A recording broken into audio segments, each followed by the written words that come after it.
La mente de Stephen King parece producir un flujo inagotable de ideas e historias. Sus obras han servido de base a más de 50 largometrajes de Hollywood. La mayoría de las personas conocen a Stephen King gracias a estas películas. Lo conocen como el responsable de clásicos del terror como El Resplandor o Carrie, pero es también el escritor de películas ganadoras de Oscar como Misery y alabadas por la crítica como Cadena Perpetua, Cuenta conmigo o Eclipse Total. El prolífico King es el escritor más leído y de mayor éxito de este siglo. Sus libros le han hecho rico y poderoso, algo muy diferente a sus primeros años.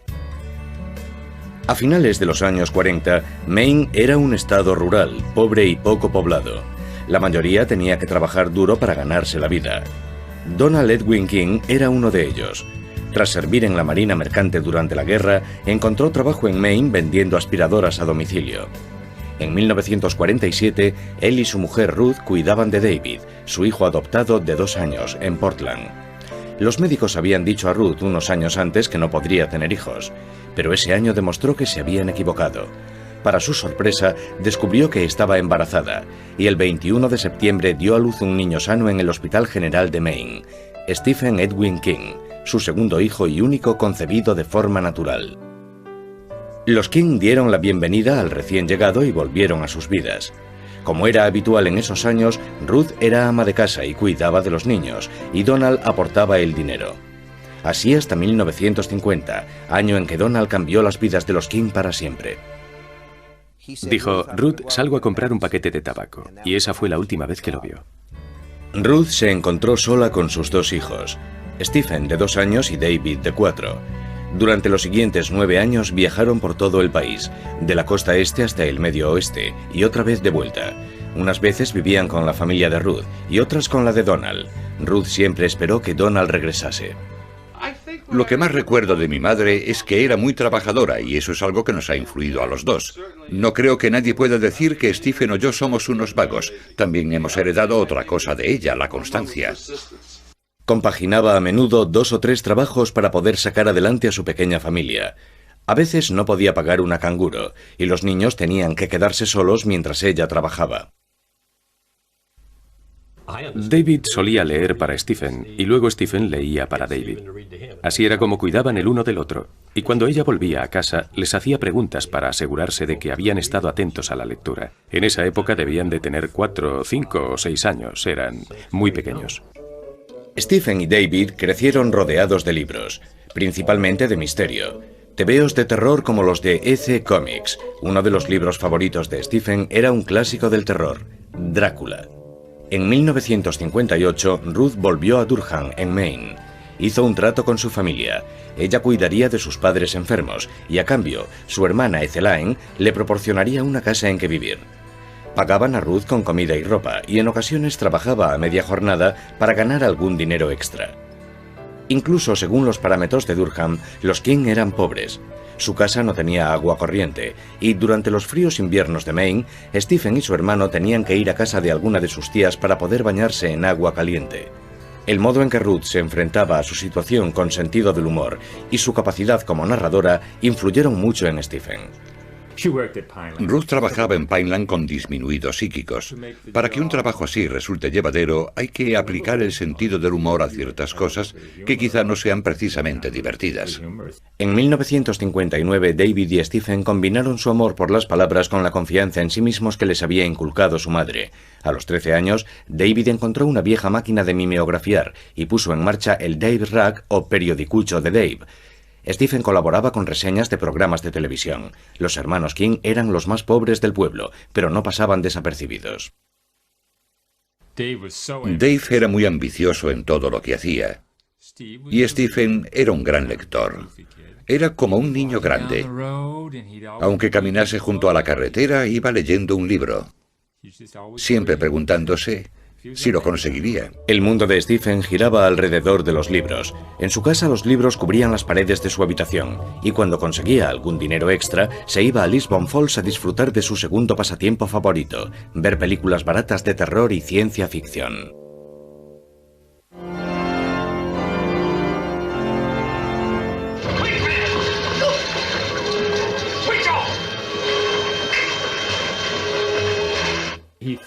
Devoraba revistas y películas de terror.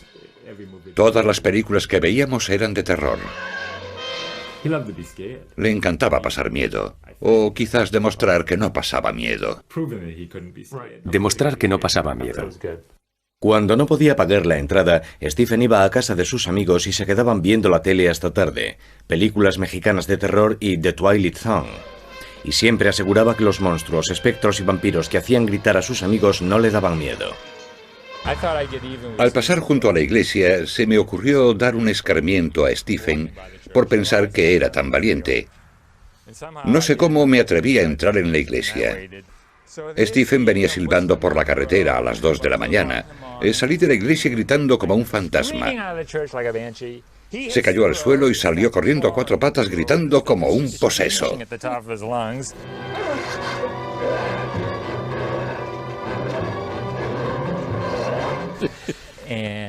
Pensé que lo había matado. Lo agarré y lo sacudí. Soy yo, no pasa nada. Nunca me lo perdonó. De hecho, a Stephen le daban miedo muchas cosas. Las arañas, los espacios cerrados, las alcantarillas, los funerales, el número 13, la oscuridad. Pero lo que más miedo le daba era la delgada línea que separa el bien del mal. Cuando solo tenía 11 años, comenzó a coleccionar artículos sobre un asesino en serie real, Charlie Starkweather, que convirtió en una matanza un viaje con su novia por Nebraska y Wyoming. Stephen se enfrentó a sus miedos poniéndolos por escrito. En 1960, Stephen descubrió que su pasión por la escritura podía no ser una casualidad. Encontró una caja en el desván de su tía. Para su sorpresa, descubrió por las cartas de rechazo de varias revistas que su padre había intentado convertirse en escritor. Las cartas sugerían que tenía mucho talento y le pedían que enviase otros relatos. Le pregunté a mi madre sobre eso una vez, ya que guardaba todo aquello. Ella se rió y me dijo: Stephen, tu padre era incapaz de ser constante, por eso huyó del matrimonio. Stephen empezó a enviar sus propios relatos a las revistas y comenzó su propia colección de cartas de rechazo. Pero al contrario que su padre, Stephen no dejó de escribir. Estaba decidido a continuar hasta que le publicasen algo. Ese otoño, Stephen comenzó a asistir al Instituto Lisbon, donde consiguió notoriedad y 3 días de expulsión por publicar una parodia del periódico del instituto llamada El Vómito del Pueblo. También aprendió a tocar la guitarra y montó un grupo. Pero a diferencia de la mayoría de los adolescentes, consiguió un trabajo de media jornada cavando tumbas. Sí, yo cavé una con Stephen. Se llamaba... Nosotros nos referíamos a él como Ed el Muerto. El señor Newell era del pueblo. No sé si Stephen lo enterró o no, pero sí que cavamos la tumba. Mi padre era el encargado de un pequeño cementerio, así fue como conseguimos el trabajo. Nos pagaron 25 o 50 dólares. Era una fortuna. Era muchísimo en los 60. Ese trabajo inspiró el relato de Stephen Yo fui un ladrón de tumbas adolescente, la historia de un huérfano que acepta trabajar para un científico loco desenterrando cadáveres. Y en 1965 Comics Review aceptó publicar el relato. No le pagaron nada, pero al fin había conseguido publicar. A Stephen le fue bien en el instituto y le ofrecieron una beca parcial en una facultad de Drew, en New Jersey, pero su madre no podía permitirse que estudiase fuera, y en 1966 siguió los pasos de su hermano y se matriculó en Maine, en Orono. Stephen no pasaba desapercibido en el campus, grande, mal vestido, con barba y pelo largo. No tardé en fijarme en él. Era muy enérgico y no se mordía la lengua. Hablaba en voz alta en clase y decía cosas interesantes. Muy interesantes. Stephen no se mordió la lengua con respecto a la guerra de Vietnam. Sus protestas tomaron forma en una columna del periódico de la universidad llamada El camión de la basura de King. Además de las 47 columnas que escribió, King publicó un cómic del oeste por entregas llamado Slade y escribía novelas. Muchos estudiantes aspiran a ser escritores, pero Stephen era diferente. No solo aspiraba a convertirse en escritor, sino que lo consiguió. Recuerdo que en su tercer año en la universidad terminó 5 novelas. Era un escritor muy prolífico. En 1966, su primer año en la universidad, recibió su primer cheque, $35 de Statling Mystery Stories por su relato El suelo de cristal. Escribía sin parar, pero escribir no era un modo de ganarse la vida, seguía siendo extremadamente pobre. Para completar los $5 que su madre le enviaba cada semana, Stephen trabajaba media jornada en la biblioteca de la universidad. Allí conoció a Tabitha Spurs, estudiante de historia y aspirante a poeta. Era el estudiante más pobre que he conocido. Calzaba unas botas de agua recortadas porque no podía permitirse comprar unos zapatos. Tabitha era la tercera de los 8 hijos de una familia de clase trabajadora de Old Town, Bangor. Compartían su amor por los libros y la escritura. Nos enamoramos. Tuvimos una hija y luego nos casamos. Así se hacían las cosas a veces en los 60. Llamaron a su primera hija Naomi. En enero de 1971, justo después de que Stephen se graduase, se casaron. La familia se fue a vivir a una caravana en Hermon, Maine, a las afueras de Bangor. King esperaba conseguir trabajo como profesor, pero no tuvo suerte, así que trabajó en una gasolinera por el salario mínimo y en una lavandería de Bangor por $1.60 a la hora.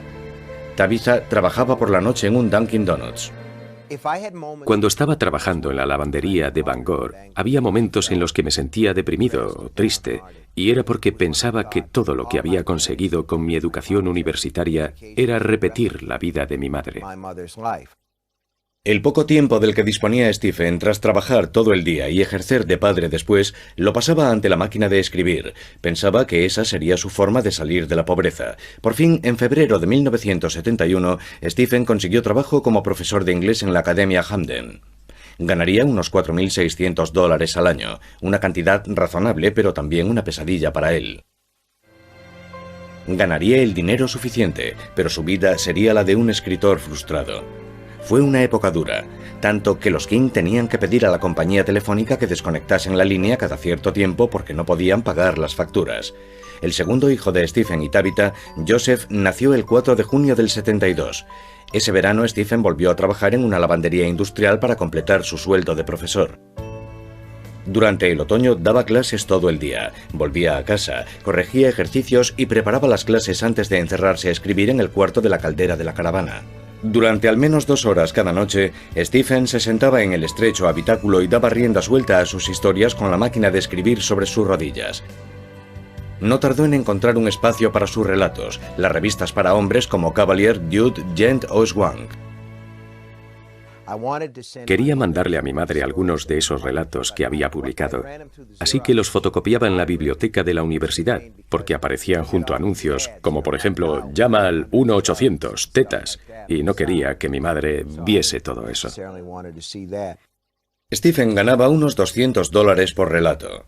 El dinero desaparecía en cuanto llegaba, a menudo justo a tiempo para cubrir la última emergencia. Para el alquiler de la caravana en la que vivían, para medicamentos para los niños, siempre había una emergencia detrás de otra. Es lo que pasa cuando te casas y tienes hijos, siempre hay más facturas que dinero. Stephen escribía tantos relatos como podía, pero sus responsabilidades aumentaban, y no le resultaba fácil imaginar que conseguiría ganar algo más que lo justo para sobrevivir. La frustración lo llevaba a veces al bar o a pasar la noche jugando al póker y fumando con sus amigos. Y eso creaba más tensión en su hogar. Creo que yo me enfadaba más por los $5 que se gastaba en tabaco cada semana que por cualquier otra cosa. Que quemase el dinero literalmente era lo que me volvía loca. Los libros siempre habían sido el refugio de Stephen. Estaba acostumbrado a perderse en ellos. Ahora tenía que enfrentarse al hecho de no poder permitírselo. A veces discutíamos porque se compraba un libro de tapa dura. Era demasiado caro para un presupuesto como el nuestro. Cuando todo parecía ir peor, Stephen se dio cuenta de que contaba con un valioso amigo. Bill Thompson, un veterano editor de Doubleday, había aceptado y leído 3 de sus manuscritos. Sin embargo, no pudo convencer a Doubleday para que los publicasen. Llevaba algún tiempo sin saber de él, y alguien me acababa de dar un calendario de música country. Y se lo mandé con una nota. ¿Sabes que tu cumpleaños coincide con el de A.J. Carter, de la Carter Family? No sé nada de ti. No me gustaría verte publicado por Simon & Schuster. Stephen estaba trabajando en un relato que esperaba vender a la revista Cavalier. Era la historia de Carrieta White, la tímida hija de una fanática religiosa, el máximo exponente de una adolescente marginada. Pero King pensó que no sabía lo bastante sobre las adolescentes para que el personaje resultase creíble, y se deshizo del relato. Lo tiró a la basura. Tiró la primera parte. Yo estaba sacando la basura. Lo recogí y vi que tenía muchas páginas, así que lo leí. Stephen, ante la insistencia de Tabitha, lo terminó y se lo mandó a Bill Thompson. Era Carrie, la novela, y pensé, bueno, esto tiene posibilidades. Podríamos hacer algo con esto. Y le dije, odio tener que pedírtelo, pero si lo reescribes, podríamos publicarlo. Estoy dispuesto a apostarlo todo por él. Stephen cambió algunas cosas, devolvió el manuscrito y se centró de nuevo en pagar las facturas. Una vez más, los King pidieron a la compañía telefónica que desconectasen su teléfono. Un día estaba en la sala de profesores y dijeron por megafonía, «Señor King, por favor, venga al despacho. Tiene una llamada de su esposa». Yo salí corriendo con el corazón a 100 por hora y pensando, pueden ser dos cosas. O le pasa algo malo al bebé, o he vendido el libro. Había recibido un telegrama de Bill Thompson. Había tenido que mandar un telegrama. No podía llamar porque no teníamos teléfono. Y el telegrama decía, Carrie, oficialmente, libro de Doubleday. El futuro se abre. Con cariño, Bill Thompson. Y la postdata decía, $2.500. ¿Bien? $2.500 estaba muy bien. Para nosotros era una fortuna. Doubleday publicó Carrie en abril de 1974. Stephen y Tabitha se mudaron a un piso en Bangor, Maine, e instalaron un teléfono.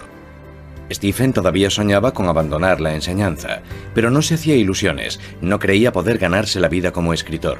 Lo que no sabía era que el departamento de venta de derechos mantenía conversaciones con New American Library, una editorial que encontró muy interesante la historia de Carrieta White. Creo que su primera oferta fue de $200 o $250.000 por los derechos para la edición de bolsillo. Bueno, aquello nos cogió por sorpresa. Y Bob Punker, que era nuestro encargado de negociar los derechos y un gran jugador de póker, les dijo, bueno, en realidad pensábamos en algo más. Y le pregunté a Bill, ¿cuánto? Y me contestó, 6 cifras, $400.000. Nuestro teléfono estaba en la pared de la cocina. Y me flojearon las piernas. Fui resbalando por la pared. Recuerdo que los faldones de la camisa se me salieron del pantalón, hasta que di con el culo en el suelo. En esa época, la política de Doubleday era repartir los derechos de las ediciones de bolsillo a medias con el autor. Stephen recibiría $200.000. Eso le permitiría abandonar la enseñanza y escribir a tiempo completo. Pero una de las personas más queridas por Stephen no pudo compartir su éxito. Su madre había visto el manuscrito de Carrie y sabía que Doubleday lo iba a publicar, pero no llegó a ver el libro. En diciembre del 73, tras una larga y dolorosa lucha contra el cáncer de pulmón, Ruth King falleció a los 59 años. Por fin había alcanzado el éxito. Y su madre no había visto más que el principio de todo. A él le habría gustado que hubiese llegado a verlo en el número 1.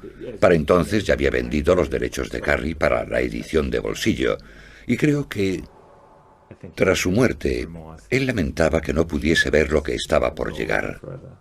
Fue un funeral triste. Stephen estaba destrozado, sobre todo cuando se enteró, tras la muerte de su madre, de que los $5 que ella le mandaba a la universidad a menudo significaban para ella pasar sin comer. Pero también supo lo mucho que se parecían. Ruth había trabajado duro y había sido constante, las mismas cualidades por las que él había conseguido triunfar. Recuerdo que antes de graduarse solía comentar que cuando vendiese su primera novela se compraría, creo que era un Cadillac rosa descapotable, y volvería al campus a dar una vuelta en su gran coche. King no se compró un Cadillac rosa, sino uno rojo, azul y blanco. Aunque seguía siendo lo bastante humilde como para no usarlo cuando iba a visitar a sus amigos de Durham. Conducía un Dodge Dart del 64 totalmente oxidado, el coche más feo del mundo. y le parecía un poco embarazoso venir a vernos en su gran Cadillac rojo, azul y blanco. Así que venía en su coche de $100. El dinero no cambió a Stephen. Seguía siendo humilde y seguía temiendo que nunca sería un escritor de éxito. Pensaba que Carrie podía no ser más que un golpe de suerte. No sabía si era un escritor de un solo éxito.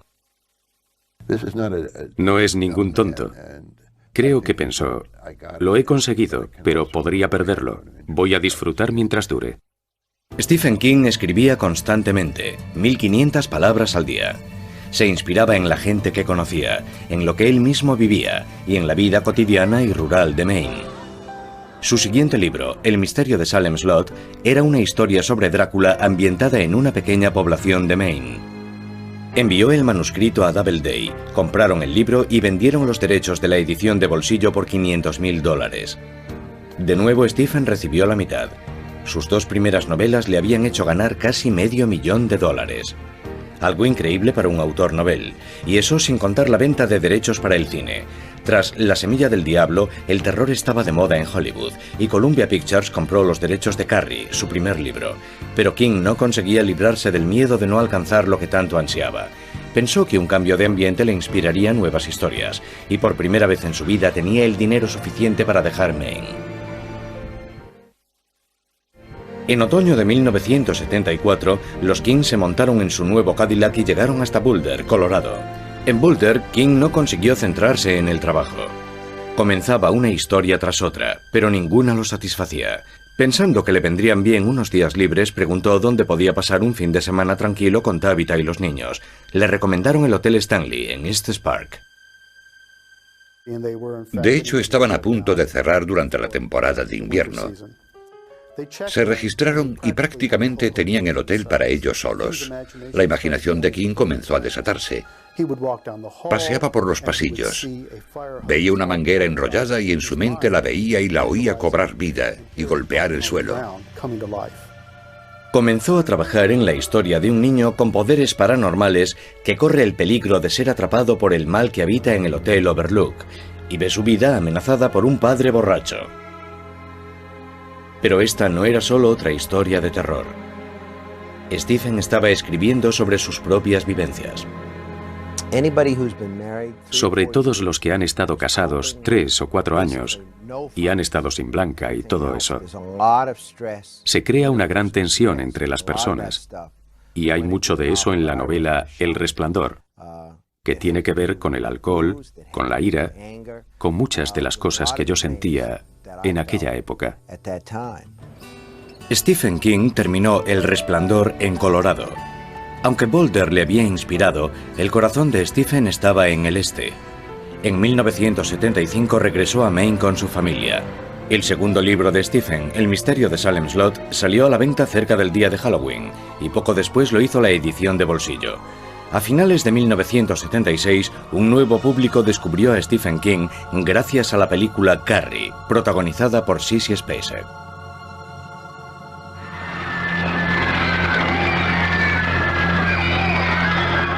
Fue un gran éxito de taquilla. La película, que había costado menos de $2 millones, recaudó 30 millones solo en los Estados Unidos. A Stephen le encantó.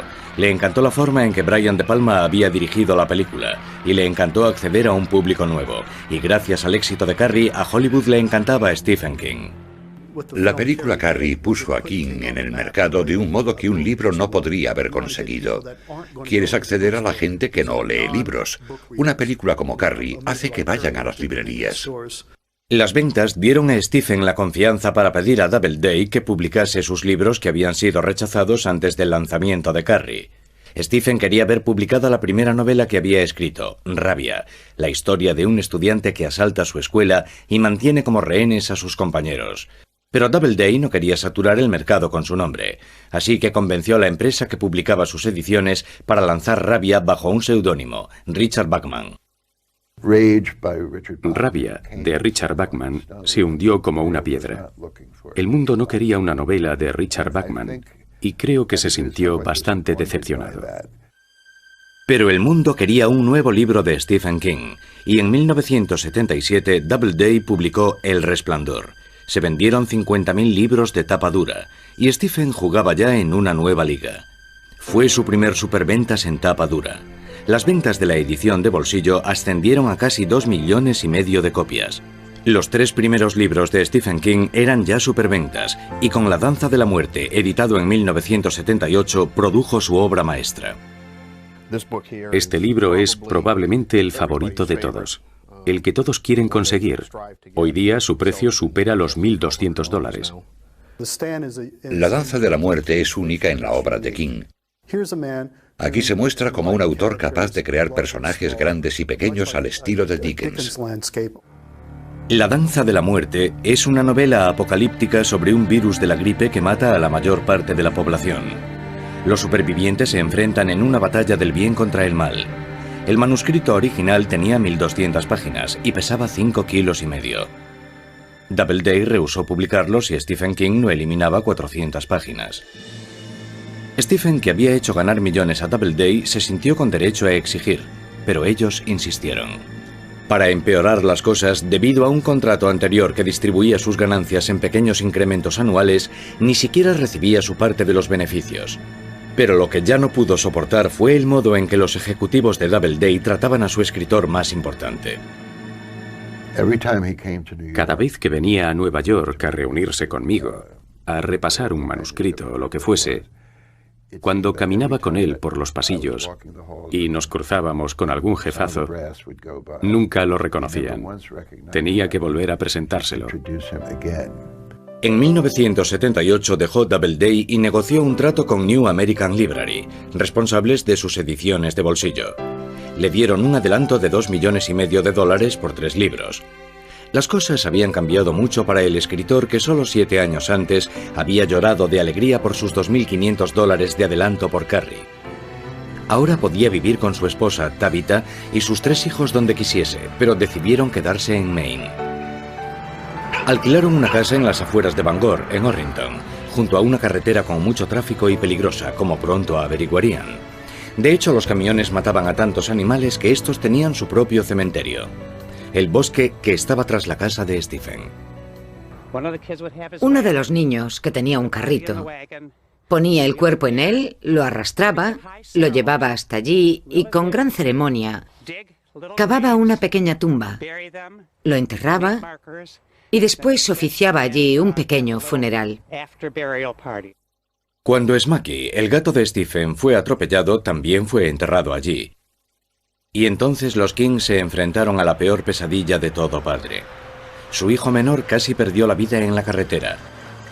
Como muchos de los peores miedos de Stephen, se convirtió en una novela, Cementerio de Animales, la historia de un padre que devuelve la vida a su hijo muerto y debe vivir con las consecuencias. En la novela, el hijo de 2 años pierde la vida en la carretera, por lo que me resultó muy difícil leerla. A Stephen, como padre de familia, le aterraba lo que había escrito. Guardó el manuscrito en un cajón durante 3 años. Empezó a escribir un nuevo libro, La zona muerta, una novela basada en sus problemas para aceptar su extraordinario talento y las consecuencias que esto conllevaba. Conforme la fama de King aumentaba, sus admiradores se volvían más persistentes. Algunos aparecían en su casa pidiendo dinero. A Stephen le resultaba cada vez más difícil mantener su privacidad. Una vez le dije que La zona muerta era una novela autobiográfica. En la trama de La zona muerta aparece una persona con un don que le hace la vida muy difícil, porque todos quieren un poco de ese don.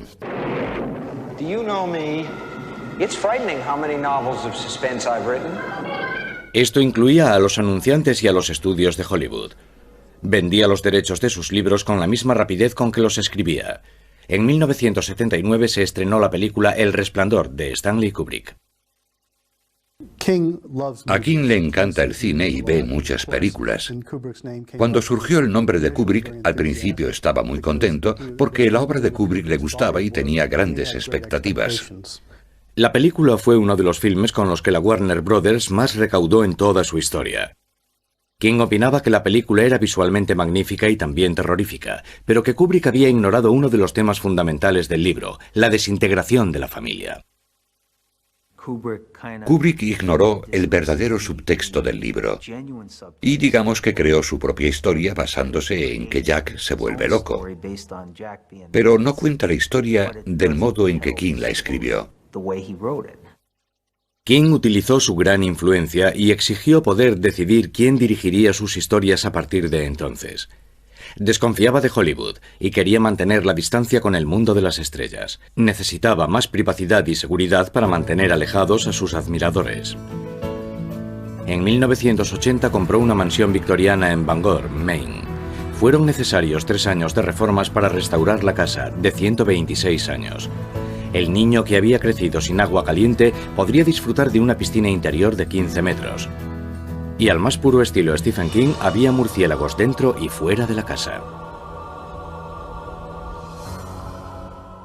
Cuando aparecen murciélagos dentro de la casa, algo que ocurre a menudo, ya que es una casa antigua, yo soy la que se encarga del asunto. Atrapo al murciélago, lo saco y él se limita a gritar y a escapar.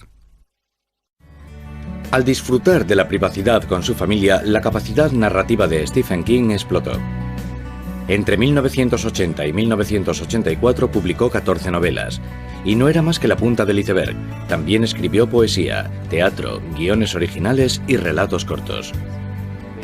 Algunas de las obras de King, como El Resplandor, formaban ya parte de los cursos universitarios. Pero no todos sentían la misma admiración. Los críticos literarios solían destrozar su trabajo, afirmando que carecía de talento y que solo escribía para ganar dinero. Pero había algo que a King le preocupaba aún más. Cada vez más bibliotecas escolares prohibían sus libros. Los problemas aumentaron cuando se dijo que varios tiroteos en escuelas habían sido inspirados por una de las novelas de King, Rabia, publicada bajo el seudónimo Richard Bachman, como ahora se sabía. Si de algo me arrepiento en mi carrera, es de haber publicado la novela Rabia. Según parece, varios chicos han asesinado a profesores o mantenido como rehenes a sus compañeros después de leer ese libro. Después de leerlo recientemente, o en el caso de un chico de Lexington, Kentucky, tras leer el libro varias veces. Pero King no se disculpó por el resto de su obra. De hecho, se suele manifestar a favor de la libertad de expresión. Y en 1986 colaboró en una campaña contra la prohibición de libros durante una manifestación celebrada en Virginia Beach. Ese mismo año, Stephen demostró ser algo más que el rey del terror. Uno de sus relatos, El cuerpo, se convirtió en la película Cuenta conmigo, de Rob Reiner.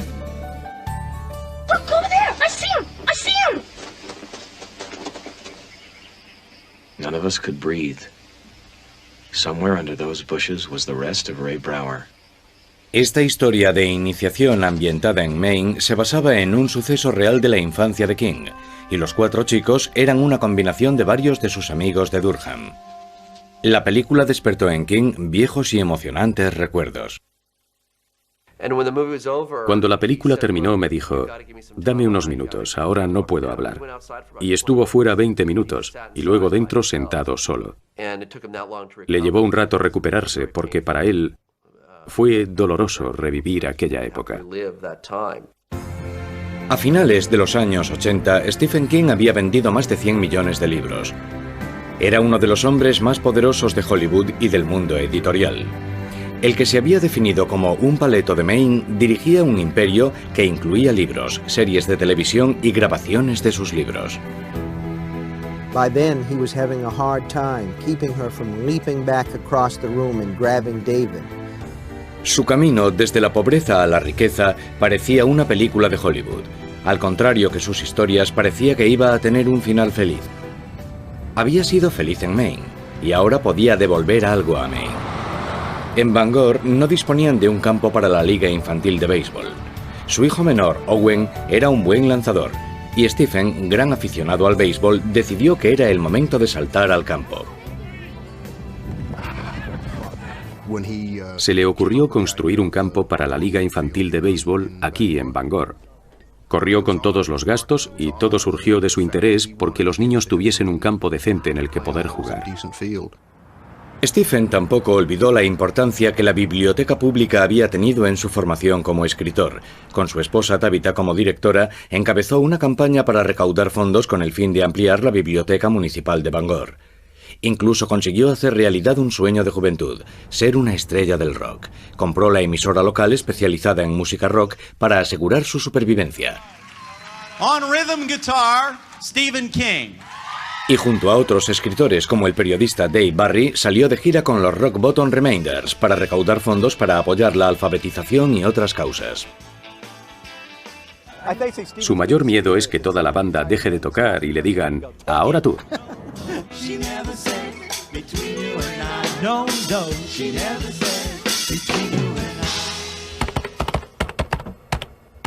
Dejando aparte el canto, Stephen King parecía haber vencido a muchos de sus demonios personales. No necesitaba preocuparse por sus ingresos, por el fracaso o por no llegar a ser el padre de familia que quería ser.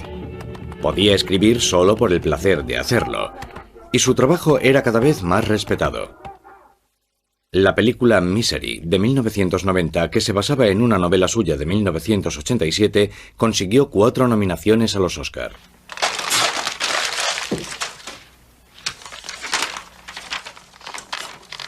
Misery retrata a un escritor que abandona su temática habitual para intentar algo nuevo.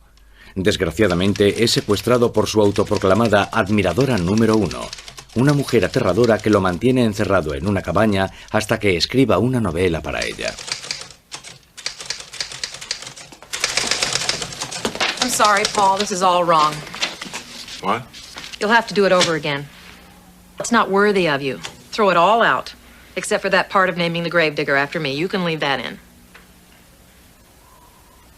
I really value your criticism, but maybe we're being a little hasty here. Paul. Stephen también tiene admiradores demasiado entusiastas. A pesar de las medidas de seguridad, su casa de Bangor fue asaltada una noche de abril de 1991, mientras Tabitha se encontraba sola en casa. Entró por una ventana y me dijo, tengo una bomba y te voy a matar. Y yo dije, oh, y salí en pijama por la puerta más cercana. Si los acosadores representan las desventajas de la fama, Stephen King parece llevarla mejor que otros. El público parece no cansarse nunca de sus historias. Durante los años 90, sus libros siguieron entre los más vendidos y sus series de televisión fueron grandes éxitos, y gracias a películas como Eclipse Total y Cadena Perpetua, aumentó su prestigio como escritor serio. En los últimos 10 años se ha producido un cambio importante.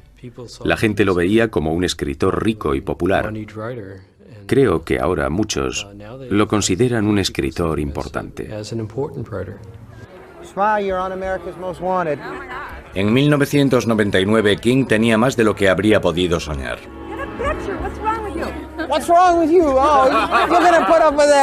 Había en circulación más de 300 millones de libros suyos. Tenía dinero, fama y era cada vez más respetado. Sus hijos habían crecido y se habían independizado. Stephen y Tabitha necesitaban un cambio en sus vidas. Pensaron comprar una casa en Florida, lejos de los duros inviernos de Maine, donde poder jubilarse. Pero en junio, el rey del terror protagonizó una historia aterradora. Stephen fue atropellado cerca de su casa de Maine. Sufrió heridas graves. Creo que eran más graves de lo que la prensa sabía. Stephen estuvo a punto de morir. De hecho, uno de los de la ambulancia que lo trasladó dijo que le sorprendía que hubiese salido con vida. Stephen sufrió heridas en los pulmones. Se rompió una pierna, varias costillas y se fracturó la cadera. Pasó semanas hospitalizado y siendo operado en numerosas ocasiones. Perdió más de 45 kilos. Pero consiguió recuperarse lo suficiente para asistir al estreno de su nueva película La Milla Verde, a finales de 1999. Stephen declaró que su peor pesadilla era no poder volver a escribir tras el accidente. Para alguien que ha dedicado su vida a escribir y es el escritor vivo más famoso, sería un final trágico para una carrera notable, pero a finales de 1999 estaba de nuevo ante su escritorio imaginando nuevas historias y escribiendo un nuevo capítulo de su asombrosa vida. Lo que más me asusta con respecto a mi trabajo, no darme cuenta de que ha llegado el momento de dejarlo.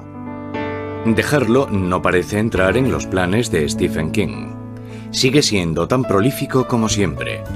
Fue el primer autor importante en publicar un libro exclusivamente en Internet, Montando la bala, en el año 2000. 3 años más tarde recibió la prestigiosa medalla de la Fundación Nacional del Libro por su destacada contribución a la literatura americana. Y se inspiró en su propia aproximación a la muerte para crear la serie de televisión de temática sobrenatural Kingdom Hospital. Sigue escribiendo numerosos relatos y continúa trabajando en proyectos para la televisión y el cine, como la película La Ventana Secreta, de 2004. Además, consigue sacar tiempo para disfrutar de su otra pasión, el béisbol. Siempre ha sido un seguidor de los Red Sox y coescribió la crónica de su histórica temporada en 2004 en el libro Faithful. Y volvió a demostrar su versatilidad con un libro para niños titulado La chica que amaba a Tom Gordon. Además de esos proyectos, regresó al género que le ha dado fama y terminó la 7ª y última entrega de su popular serie La Torre Oscura.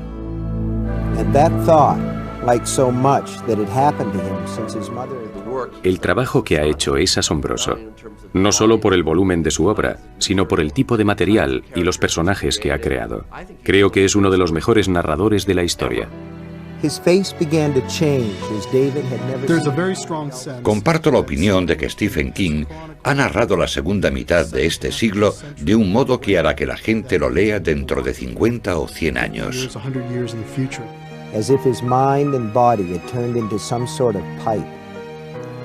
He is in there. I know he is.